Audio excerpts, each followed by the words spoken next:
Hello, YouTube.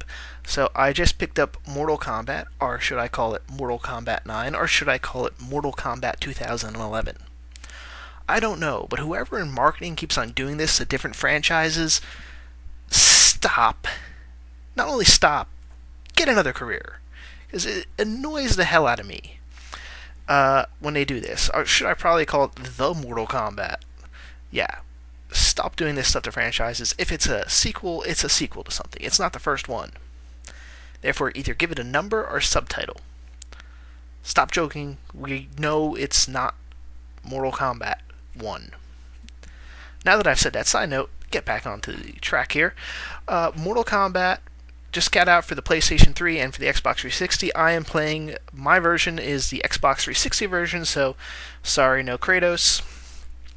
And this is my initial review. I say initial review because I've literally only put a few hours in. But I want to get my opinion out there because by the time I get a very thorough examination of this game, it'll be several days, and most people probably have already picked it up. So, from my limited experience so far, I really like it. It's a highly recommended buy. They did a really good job with the story mode. If you've played Mortal Kombat vs. DC, they've taken that type of storytelling where you have the this guy versus this guy versus this guy type of thing, but they polished it. The cutscenes are a lot more better. There's more character interaction going on. They even added like not other NPCs in the cutscene, like in one of the things in Marvel vs. DC, or not Marvel vs. DC, though they should make that game, Mortal Kombat vs. DC, the only characters that were in the cutscenes were basically the characters that were fighting, so it kind of ruined the scale of the storytelling. In this one so far, there's other background characters and other people that will interact with them, and it's not strictly 100% just the fighting arenas that they kind of run around in. Which makes the storytelling aspect of the single-player campaign very fun. Although I kind of would have liked if they went back to the older Conquest mode, especially that RPG one that they did in Deception. I really like that one for whatever reason. But besides that, we should probably get into the real heart of the matter before getting into anything else, and that is the fighting system, because they've changed it up. The past couple ones, they tried this 3D fighting system, and they have decided to drop the 3D and just go back to a 2D plane with 3D, characters. And it's very good. It feels very old school Mortal Kombat. It's very easy to pick up and play. And I kind of feel like this is the future for fighting games in general. They basically did the same thing with Street Fighter, where the future is the past. Try that, counterintuitive people. Or should I say, you'll enjoy that, counterintuitive people. But it is fun. If you've played Mortal Kombat games in the past, you'll enjoy the heck out of it because it's very easy to pick up. If you haven't played a Mortal Kombat game since, Mortal Kombat, Ultimate Mortal Kombat probably, you'll like this. You'll be able to play this because it's very much in that same vein. Granted, the controllers changed a bit. I should make mention, of course, of Mortal Kombat's great art style, which I really love. It's so unique. It's actually hard to pin down because it takes so many elements. But this dark Asian fantasy, it's the best I can say. Describe it. That comes into play, and the reason I should say it is if there's one downside to it is when they made the. I'll get into downsides in a second. Let me talk what else is good. They have a challenge tower where you do other little mini tasks. Now, it's not as many, not just to test your might, although that's in there, test your sight and all that stuff, but they'll also do other things. You have to fight Reptile, who will turn invisible. And if he's invisible, he doesn't get hurt, so you have to break his invisibility. You'll be throwing fireballs at zombies. And it's tiny little tweaks, tiny little restrictions and other things that you have to do, and there's a lot of them. It'll take some time, but I do like it that they add it that you can skip certain things, which is really good because this is certainly something that A lot of people are going to run across one thing that it takes them forever to beat, and for this they can actually skip it. Also returning is the crypt, where you can unlock alternate costumes, new moves, music, art, all that stuff. It's a little different than the traditional layout for their crypt, as in it's not just A grade, it's kind of, let's say, more unconventional. There's like little zones, and it's quite graphic because instead of opening up a crypt, actually, although there's a small section that does open up graves, there is like bodies, and there's like an area that there's nothing but torture devices. And so to unlock something, you basically like shut a person into a spike-filled sarcophagus or have him pulled limb to limb. This game is probably one of the most graphic, gory games I've ever seen. Even probably more gory than Silent Hill, although some could argue with Silent Hill it's not that gory, but whatever. Yeah, there was another one where you pick. I'm going to do B3, and B3 is this floating corpse in this blood pool, and like crows come down and start eating him, and out of his stomach bursts your prize. Very gory. Yeah, not for the squeamish, this game.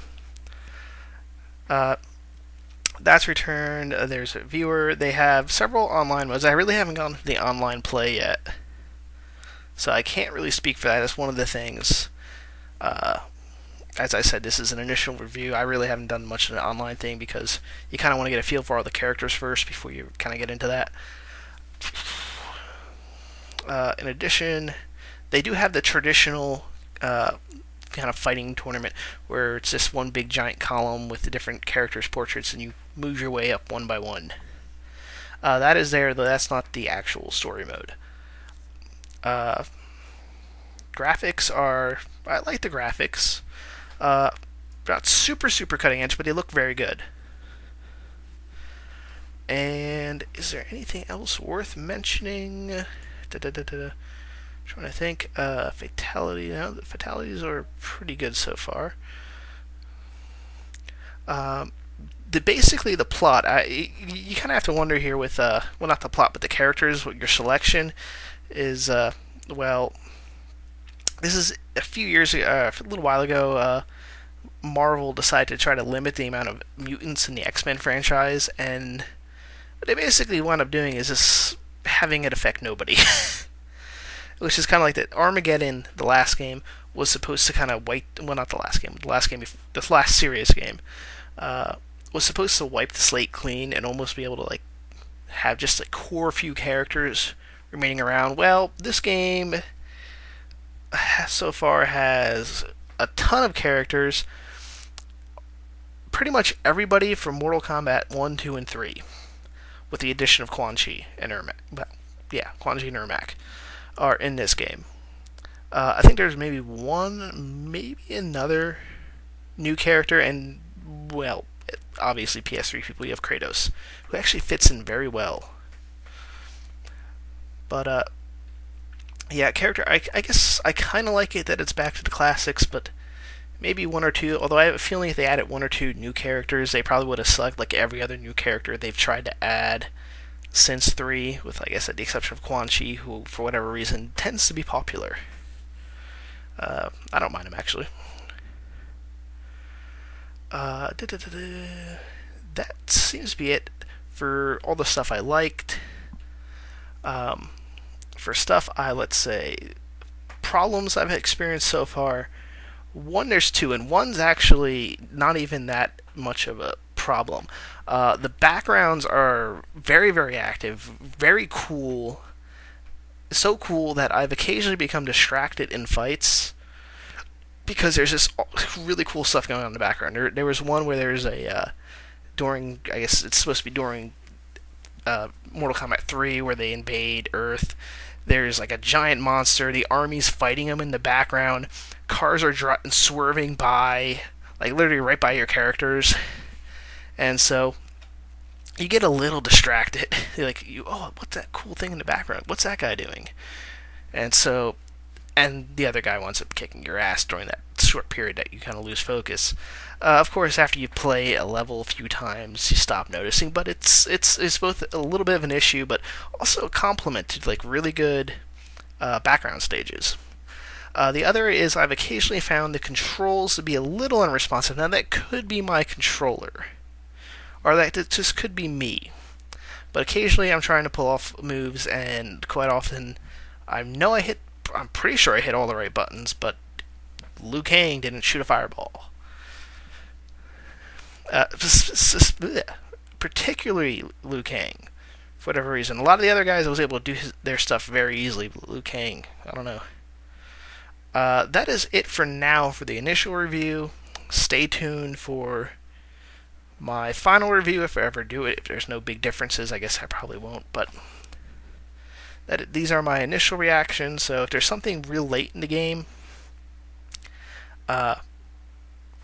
please keep in mind I'm not aware of them at this point. I pretty much beat. I'm into the Mortal Kombat 2 section on the regular story mode, so I have not gotten through the entire thing. But this is definitely a recommend. If you're in any way a Mortal Kombat fan, pick it up. If you're a fighting fan, pick it up. If you're sitting on the fence or you're waiting to get some feedback, at least the feedback for me is it's worth picking up. Go out and buy it. That's it for now. Signing off.